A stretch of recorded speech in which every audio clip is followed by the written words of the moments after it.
내가 내 아들 집 오는데 허락을 받아야 돼? 당신은 집에만 있으면서 왜 이렇게 힘들다 그래? 효도 좀 타자는데 왜 이렇게 이기적이야? 그럼 난 엄마랑 살게. 넌 애들이나 봐. 아빠는 왜 안 와? 이 집은 결혼이 아니라 효도 계약이었다. 지민은 결혼한 지 15년이 넘었다. 그 시간 동안 그는 참는 법부터 배웠다. 어머니가 무례한 말을 해도 집안을 샅샅이 뒤져도 요즘 며느리들은 다 그렇다는 말을 들어도 지민은 늘 웃으며 넘겼다. 아이들이 셋이었기 때문이다. 가정을 지키는 게 먼저라고 믿었다. 결혼 초 지민의 선택은 결코 쉽지 않았다. 신혼집으로 어머니가 자주 들락거렸다. 며느리가 해야 할 일이라며 잔소리를 시작했다. 지민은 첫 갈등에서 현수에게 말했다. 여보, 당신이 어머님이랑 얘기해 줄 수 없을까? 내가 뭘 잘못했는지 모르겠어.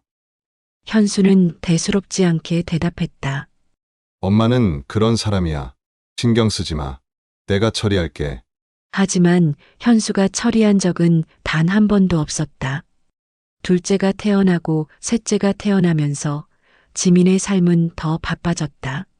아침 6시에 일어나 자신의 출근 준비, 아이들 아침 준비 등원 준비를 하고 직장에 나가 일을 하고 돌아와서 저녁을 차렸다. 어머니는 여전히 자주 들렸다. 지민아, 애들 옷이 이래? 이런 옷을 입히면 우리 집 체면이 구긴다. 지민은 웃었다. 네, 어머니. 다음부터 더 신경 쓰겠습니다. 현수는 소파에 앉아 TV를 켰다. 현수의 침묵이 지민을 가장 아프게 했다. 그날 밤 지민은 침대에 누워 천장을 봤다. 아이 셋의 엄마, 직장인 며느리. 지민이 할 일은 이미 너무 많았다. 하지만 어머니의 트집은 멈추지 않았다. 한 번은 현수의 형이 집에 왔을 때였다. 어머니는 지민 앞에서 형에게 말했다. 너희 형제는 며느리 하나 제대로 못 잡았지. 내가 봐도 지민이는 그냥 그 정도면 잘했다고 해야 하나. 하지만 우리 아버지 때는 말이야. 며느리들이 달랐어. 형은 웃으며 엄마 재수 씨 정말 잘하고 있어요. 라고 말했지만 그것도 빈말처럼 들렸다. 지민이 차린 밥상을 먹으면서도 어머니는 반찬 하나하나에 대해 지적했다. 국이 너무 짠데?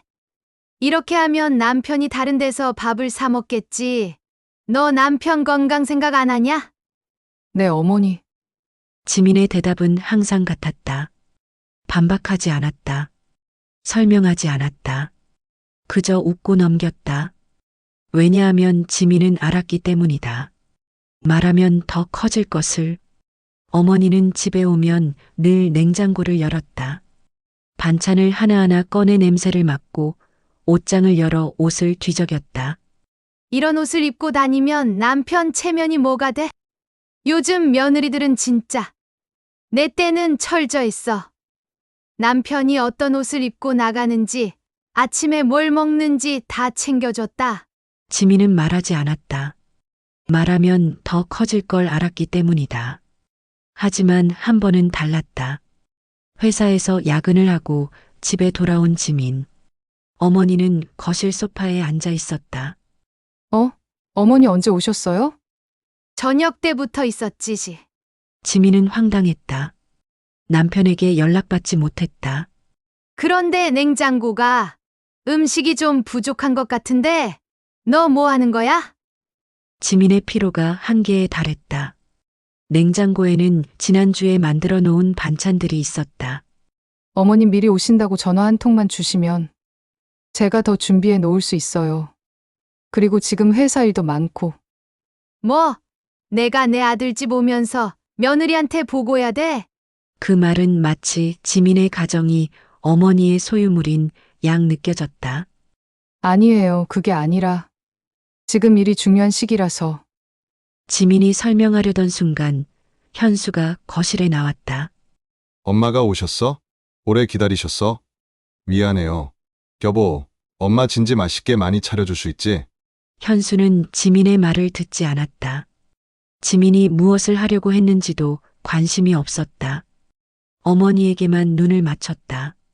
엄마, 뭐 먹고 싶으신 거 있으세요? 내가 시켜올 수도 있고. 그 말에 어머니는 눈을 흘겼다. 시켜. 내 며느리가 직접 만들어주는 밥을 먹고 싶지. 누가 사온 음식을 먹어? 현수는 지민을 한 번 봤다. 그 시선은 마치 지민이 엄마를 무시한 것처럼 보았다. 그날 밤 지민은 부엌에서 혼자 울었다. 아무도 들을 수 없는 울음. 남편이 거실에서 텔레비전을 보고 있었다. 어머니의 웃음소리가 들렸다. 현수는 어머니와 즐겁게 얘기했다. 자신의 아내를 신경 쓰지 않으면서 한 달 후 시어머니가 또 지민의 집에 왔다. 지민은 그 사실을 몰랐다. 현수가 미리 알리지 않았기 때문이다. 어머니. 어떻게 오셨어요? 지민은 경악했다. 정신없는 상태였다. 머리도 제대로 감지 못했다. 집도 어수선했다. 아이들 장난감이 거실에 흩어져 있었다. 어머니는 한숨을 쉬었다. 여기 뭐 하는 집이냐? 이렇게 어질러 두고. 남편이 얼마나 피곤할까봐. 현수는 거기 없었다. 일을 핑계로 회사에 남아 있었다.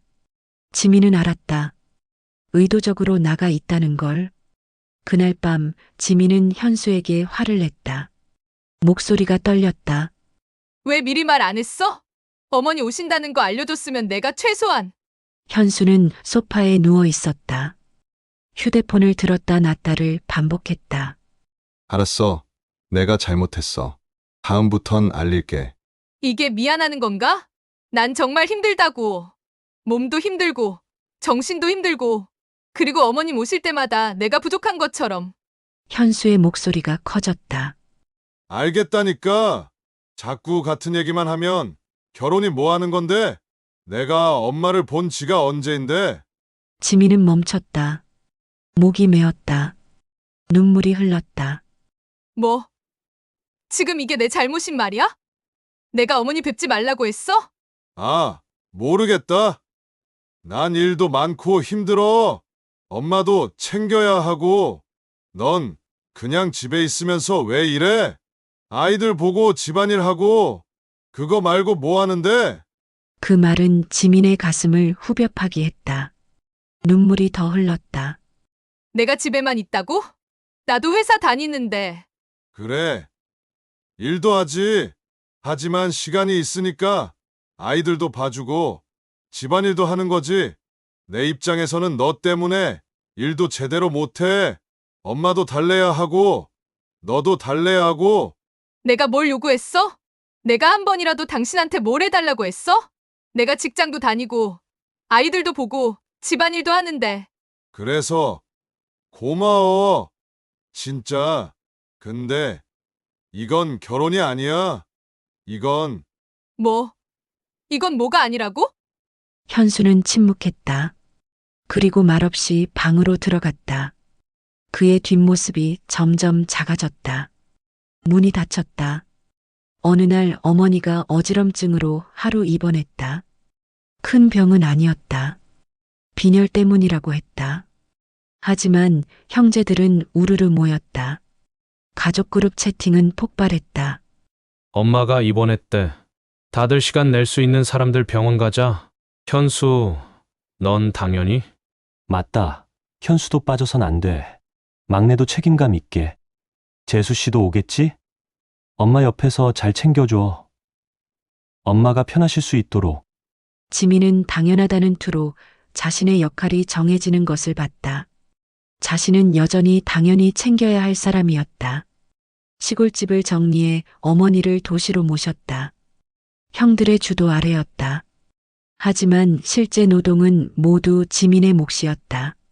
지민은 안부 전화를 했다. 어머니 기분 괜찮으세요? 늘 차갑던 어머니는 그날만큼은 유난히 친절했다. 고맙다, 정말로. 하지만 옆에 사람들이 많았기 때문이다. 병문안을 간 형들 앞에서 어머니는 약한 노인이었다. 아이고, 내 아들들. 엄마가 이렇게 되었구나. 너희들 때문에 내가 어머니의 목이 메었다. 형들은 어머니의 손을 잡으며 눈물을 흘렸다. 엄마, 괜찮으신가? 뭐 필요한 거 있으면 말씀해. 우리가 현수도 마찬가지였다. 병원에서의 현수는 다른 사람이었다. 엄마, 정말 미안해요. 내가 더 잘 챙길걸. 이제부터 제가 꼭 챙길 테니까요. 엄마 뵌지 너무 오래됐어요. 어머니는 현수의 얼굴을 보며 미소 지었다. 아, 내 아들. 너 때문에 내가 이렇게 얼굴도 많이 수심해 있네. 너무 힘들어, 마. 하지만 둘만 있으면 말은 달라졌다. 눈빛도 달라졌다. 너 같은 며느리는 처음 본다. 정말로. 내가 낳은 아들을 이렇게 내가 입원해 있는 동안 이 집 며느리가 와서 뭘 했어? 아무것도 안 했어. 지민은 알았다. 사람들 앞에서는 연약하고 불쌍한 노인. 어느 날 현수가 지민에게 말했다. 지민아, 앉아봐. 할 얘기 있어. 지민의 가슴이 철렁했다. 그런 톤이 나올 때마다 좋은 일이 없었다. 뭔데? 엄마가 혼자 있기가 외롭대. 우리 집에서 모셔보자. 지민은 현수의 얼굴을 봤다. 농담인가 싶었다. 뭐라고? 엄마 말이야. 혼자 있으니까 우울하대. 그래서 우리 집에서 모시면 좋을 것 같아. 여보, 지민의 목소리가 낮아졌다. 이것은 협상이 아니었다. 이미 현수의 머릿속에는 결정이 나 있었다. 여보, 우리 집에 남는 방이 어딨다고 그래? 막내가 지금 우리 방에서 자고 있어. 자기 방을 달라고. 지민은 차근차근 말했다. 막내가 자기 방을 달라고 몇 번을 울었는데 기억 안 나? 책상도 없어서 침대에서 공부하고 있는데? 현수의 얼굴이 굳어갔다. 그래도 엄마니까. 그래도? 여보, 우리 한번 제대로 이야기하자. 엄마를 모신다는 게 뭔 말이야? 며칠, 평생. 누가 밥을 차릴 건데? 내가 할게. 내가 엄마 밥. 당신은 회사는 안 다녀?